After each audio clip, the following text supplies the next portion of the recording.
Good afternoon, everyone. My report is all about Wilcoxon Test. Wilcoxon Test is also known as the Wilcoxon Signed Rank Test. This is a non-parametric statistical test used to compare two related samples or paired data. It is used when the assumptions of parametric tests like the t-test are not met. The Wilcoxon test tests whether there is a difference between two dependent samples. This is actually a non-parametric counterpart to the t-test for dependent samples. We just have to take note that in Wilcoxon test, the data do not have to be normally distributed. All right. We also have to remember that if the data is normally distributed, the parametric tests are used. And in the case with two dependent variables, we're going to use t-test. But if the data is not normally distributed, the non-parametric tests are used. In the case with two dependent variables, we're going to use Wilcoxon test. Let's try to consider the example that I have here. Suppose we wanted to compare the midterm and final exam results of grade 3 students in section A. Given the data, let us test whether there is a significant difference between two sets of scores to see the progress in students' performance at 0.05 level of significance. To start with, let us have our alternative hypothesis claiming that there is a significant difference between the exam scores with the symbol not equal. And our null hypothesis here, which claims that there is no significant difference between the exam scores. Level of significance, 0.05. Our n here, which stands for our sample size, 12. Tail, two-tailed test, test statistics, Wilcoxon test, and critical value 14. This is our table here. This is the data. First column, you will see here the number of students. This corresponds our respondents or our sample size. Next, the midterm exam scores, second column, and the final term scores, the third column. As you can see here, our total number of students is 13. As what I have said, this stands for our sample size. Then why our n here is only 12? Later, we will answer that question. In using this Wilcoxon test, we're going to follow some steps. Step A states that find the difference between each pair of scores and get the absolute difference. That's step A. Let's find the difference, then let's get the absolute difference. How are we going to get the difference? So we are going to look at the final term scores and the midterm exam scores. Other videos that I watch, they can start with before and after. They can start with after. They can start with the other way around. Here, our values here stands for final term and midterm exam. We can start with final exam, subtract to the midterm exam, or the other way around. We can also use the midterm exam scores, subtract to the final exam scores. The thing is, you have to be consistent. Where did you start subtracting? If you started with final term scores, be consistent. Not that you're going to interchange because that will be wrong. Okay, so in my solutions, I started with the final term scores subtract to the midterm exam scores. So that is why we have here 13 minus 19, we have here the result negative 6. 12 minus 14, the result negative 2. 37, which is the highest, shows that the abnormality in the distribution. 37 minus 14, this gives us 23. 16 minus 17, negative 1. 13 minus 13, 0. 21 minus 9, 12. 20 minus 8, 12. 11 minus 10, 1, positive 1. 17 minus 11, 6. 17 minus 9, 8. 12 minus 9, 3. 16 minus 14, 2. 16 minus 9, 7. After getting the difference, let us now proceed to getting the absolute difference. The absolute difference actually is just the same with the difference. The only thing is we disregard the signs. Okay? Negative 6, that's positive 6 here. Negative 2, that's 2 here. 23, 23, negative 1, 1, 0, 0. Okay? So the same number, we just disregard the sign. Next, let's proceed to step B. Step B says rank these differences, ignoring any zero differences. So after getting the difference, we're going to rank them. Then we're going to ignore zero differences.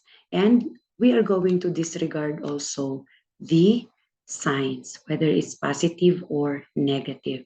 So again, we're going to ignore the zero difference. So we have here absolute rank, we're done with that. Okay, we ignored the zero sign here. Okay, ignored, totally ignored. Okay, like that. After getting the difference, let's rank them. Okay, we're done with absolute difference. Now we're going to rank them. Now, in the case that our result is like this, tie. Okay, we have tie score. As we have learned from our previous lesson, we're going to get the difference. If example, we have tie scores. So we are not going to give separate ranks. Okay, instead, these tie scores here, they're going to share the same ranking. All right. So how are we going to do that?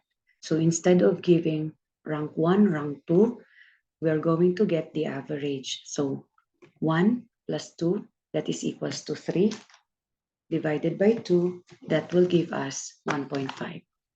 Next, so this is 1.5, 1.5. We also have two 2's here. Okay.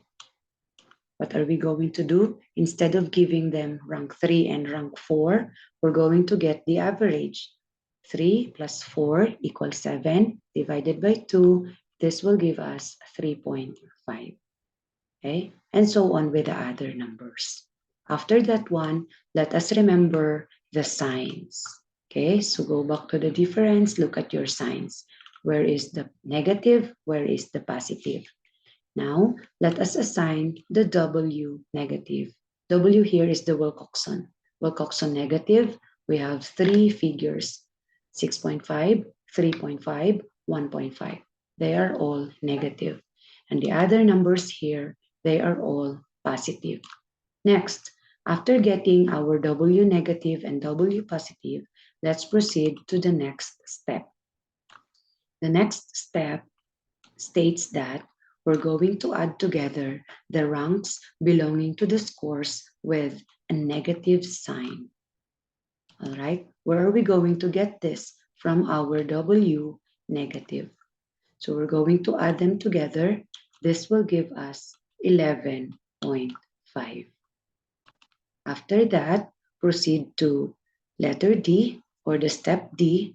We're going to add all the positive signs, all the numbers under W positive. If we're going to add all these figures here, okay, we will get 66.5. Comparing these two results here, 11.5 and 66.5, let's apply step E. Step E says Whichever of this sum is smaller, that is the value of our Wilcoxon. So our W here is 11.5.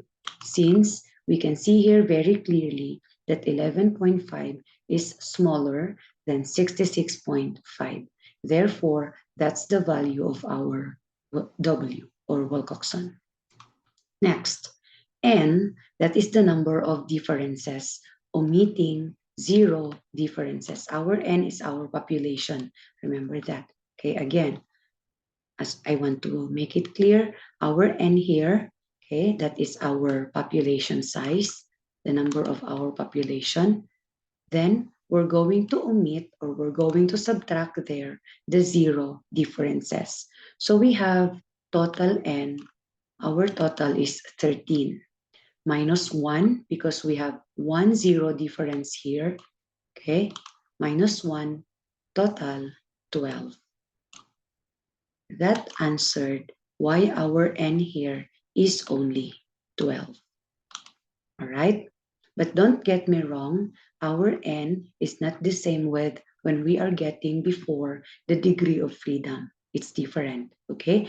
Our N here stands for our sample size, the population, all right?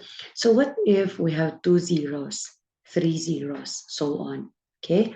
If we have like that, we're just going to subtract how many zeros do we have in our differences. Let's subtract that to our N, okay? So after getting these values here, the N, the W, after getting that one, we can now use the table of critical Wilcoxon's value, okay, or Wilcoxon values. With an N of 12, the critical value for a two-tailed test at 0.05 level of significance is 14. How do we know that? Let's use the table of Wilcoxon signed rank test critical values table. Our N again, 12, okay, 12, two-tailed test, level of significance, 0.05. They intersect here, 14. That is our critical value. Now that we know the critical value, we can now draw our conclusion. In the Wilcoxon test, an obtained W can be said that it is significant if it is less than the critical value. And again, our W is only 11.5. Our critical value is 14. Therefore, we can draw our conclusion that there is a significant difference in students' results. It is possible that some students studied well for the midterms, but not for the finals, or vice versa. Now that we got these results, 11.5 as our W and our critical value, which is 14, we can now say that our alternative hypothesis here is